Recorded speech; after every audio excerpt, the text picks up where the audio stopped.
Hello everyone and welcome back to Turn 7. Today we're looking at the 360 model, which in today's range is Caterham's entry-level 4-cylinder engine. It's powered by a 2-litre Ford Duratec and produces 180 brake horsepower. Now Caterham say this car weighs 560 kilograms, which gives it a power to weight ratio of just over 321 brake horsepower per tonne. But perhaps a more important figure for us to look at here is the torque. Now this engine produces just shy of 200 Newton meters of it. Now it's that torque figure that determines just how fast your car will accelerate. And having more torque means that if you just need to nip past another car that might be in your way, you'll probably find that you're not having to change down multiple gears in order to get that done. You just put your foot down and off you go. But it also determines the ability that the engine has to overpower the rear wheels. So the more you have, the easier it is to lose traction at the back and cause the rear to slide. And that's typically coming out of junctions or accelerating out of slow corners. So it is worth bearing in mind the combination of wheels and tyres you might like to have if you are going to have this much torque in a Caterham. Having wider rears than the front can help balance that out. Now the 360 is a really important part of Caterham's range. This is such a versatile car, and in its S configuration it's probably Caterham's best tourer, and when it's got all the R options strapped to it, they really become an incredibly honed track car as well. I think Ben summarised this car really well when he drove it last year, so if you want to see what he thought, it's worth going and checking that out. Brand new out of the factory, you can pick one of these up for just over £38,500. But by the time you've spec'd one up to be the same as the one we have here, and of course had it built and delivered to you, it'll set you back just over £45,000. But is it possible to have this kind of fun without spending quite so much money? This is a Superlight R300. And it's remarkably similar to the 360. It's powered by the same 2-litre Ford Duratec engine, and in this case produces 175 brake horsepower. Other than that, the only real difference is that these Superlights had 6-speed, super close ratio gearboxes, which meant that the RPM changed by just a few hundred between each gear shift, which when it comes to enjoying your local country roads or being out on track days, they're just so much fun. Admittedly, they are a little bit short. 6th gear is actually the same ratio as 4th gear in the 5-speed. So if you're going cruising to the south of France, you might choose the 5-speed, but for anything else, oh, these are good. For all intensive purposes, these two cars are basically exactly the same. There were a couple of differences between them, just developments over time. This R300 has the original metal inlet plenum with cone air filter, which sounds fabulous, where the later version of in the 360 had a plastic inlet plenum with cold air induction, which lost a little bit of the noise, but it gained an extra 5 brake horsepower and a little bit of extra torque, so there's a bit of a trade-off there. The only other differences were this Superlight has the original Superlight switchgear and keyless ignition dashboard, which we covered in one of our earlier videos, where the 360 has the more traditional Caterham style dashboard. Otherwise, there's nothing in it. So it should be a really close race. So if we're going to race these two cars against each other, I'm going to need a second pair of hands. And as if by magic, I have just the man. Hi Cal, how are you doing? I'm good, how are you? Not bad at all. And what do you need me to do today? I'd like you to drive that as fast as you can down there. Oh, sounds like fun. How much do you weigh? A lot less than you. Yeah, I suspect you might. Just come and jump on this scale for me. Right, if you just stand on this plate. There we go. Right, what does that say? Yeah, I thought as much. Hold that pose. Right, just hold that. Much better. Well, I'm in the R300 and I really don't know what that means. But he's got 20 kilos of ballast. We'll find out in a minute if it makes a difference. 3, 2, 1, go! Ah! Full stall on the line. Yeah, I might have messed that one up. 3, 2, 1, go!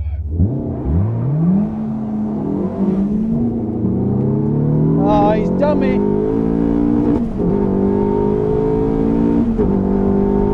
Yeah, he's done me. It was all about that start. Yeah. Damn, he's good at those. 3, 2, 1, go!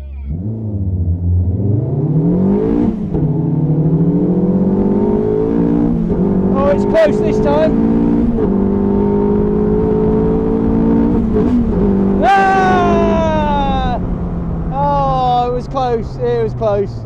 That was a good launch. So, yeah, that 360's just got the edge. There's next to nothing in it, but it's just got the edge. Very good. How close was that? It was really just the first phase through second gear where the 360 just edged us a little bit in the R300, but what a great comparison. They're so evenly matched. Can you get that same performance again for even less? Going back over time, the R300 had a couple of prequel models, and a couple of our very nice customers have brought them along for the day for us to play with. Here on my right is the original version of the Superlight R300, which was powered by a 1.8 litre Rover K series engine known as an X-Power. It was complete with mechanical tappets and roller-barreled throttle bodies, which made a tremendous noise and produced 160 brake horsepower. On my left here is the slightly later version, powered by a 1.8 litre VVC engine.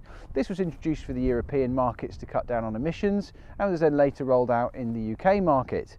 These have an extra 5 brake horsepower over the original, but both are 20 or so horsepower down on the 2 Duratecs that we've just raced. So how are they actually going to stack up? First off, let's see how much they weigh. I've jumped into the orange X-Power Caterham, and the reason I've done that is that you probably saw from the scales that the blue VVC to my right is a little bit heavier than we were expecting. Now there's a few reasons for that. First off, some sharp-eyed viewers out there will have seen that it's in fact an SV chassis, which we know from our previous series is about an extra 25 kilos.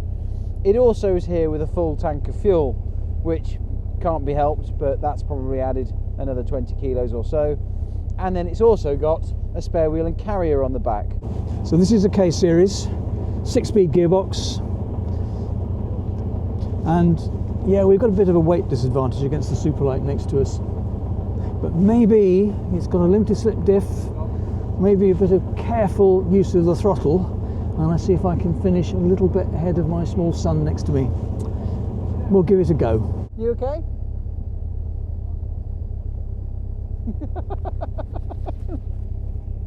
How ready are you, Bear? We are ready to go.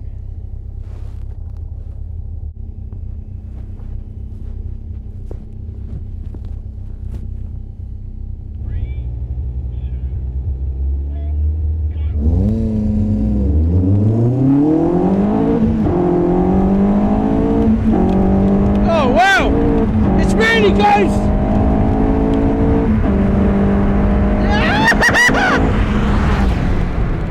Oh wow, that was close!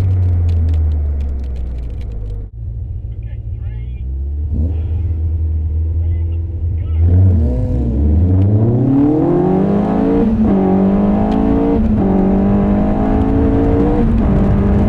Oh, I've done him this time!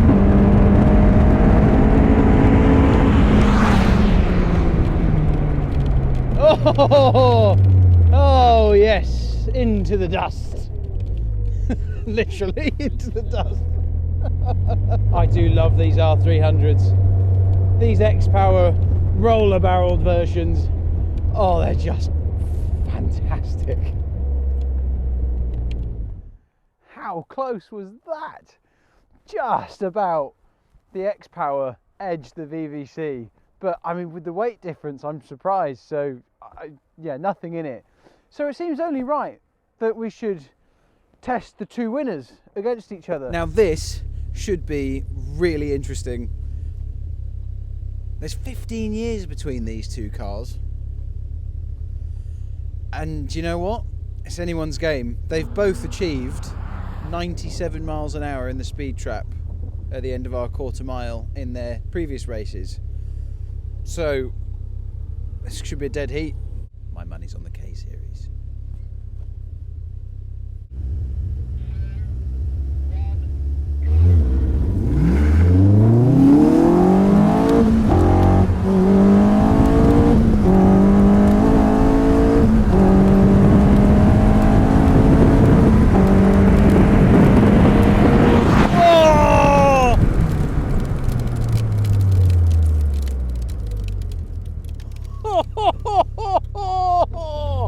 How was that?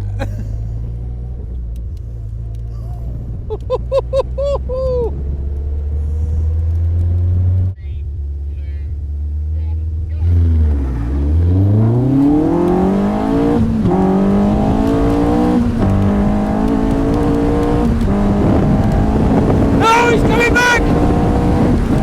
No! No! He just got us!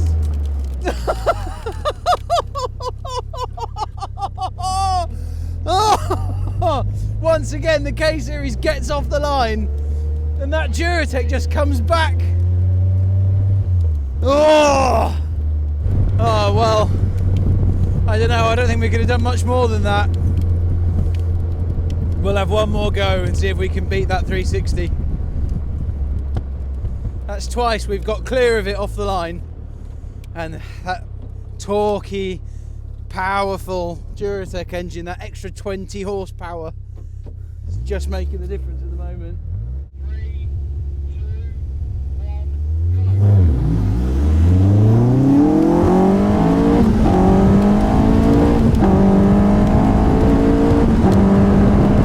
No, it's just too fast. It's just too fast. Oh, well, guys, we tried. For all those K-Series fans out there, we really tried. But that thing is just fast, isn't it? It's fast, 20 horsepower. Oh, well, it's a great show. And you know, I was talking to the owner who's kindly lent us his car today. Thank you, Gavin. You know, this is a sub £18,000 car. How good was that? The lighter K series with its limited slip differential just stealing the march off the line, but it was the extra torque and power from the 360 that just edged it to victory over the quarter mile.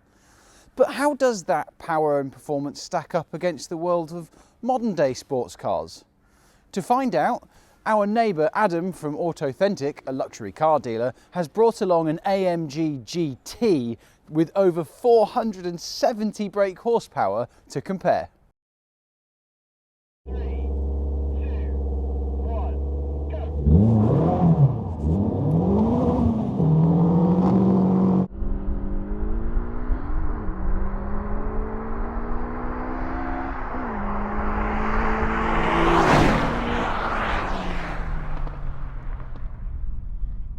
Yeah, driver aids. But how do you think the weight will affect things if we introduce a corner? To find out, we're going to time our cars from their standing start around our makeshift roundabout and then on to the finish line. Let's see how that goes. In 3, 2, 1, go!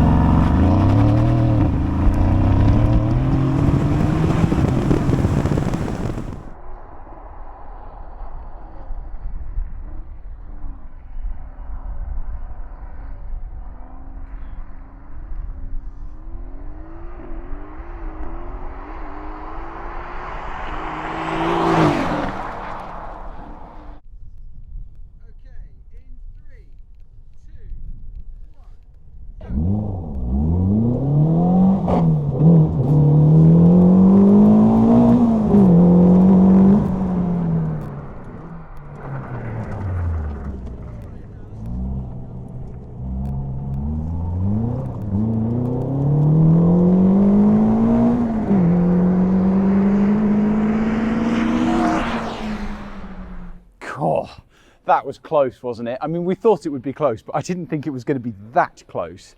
To try and put that into context for you, that AMG Mercedes is 284 brake horsepower per tonne, and when it was new cost £140,000. The 360 brand new is £45,000. Now, Ben drove that car with us last year, so you can see that's here on our board. The R300 Duratec we drove, those you can pick up from around £25,000, and it's so close in performance we couldn't even give it its own spot. So we've just dropped that in here to share its spot with the 360. The R300K series, although they were 20 horsepower down on the Duratecs, they're also 60 kilograms lighter, so they drop in down here. And you can pick those up these days from 18 to 23,000 pounds. But look at that. Caterham's punching way above their weight. So there you go, another couple of models added to our board, and we hope you found it enjoyable and informative. But what would you like to see next? Drop it in the comments below and we'll see if we can wrap that in. But for now, that's another Turn 7 video, and we'll see you again next time.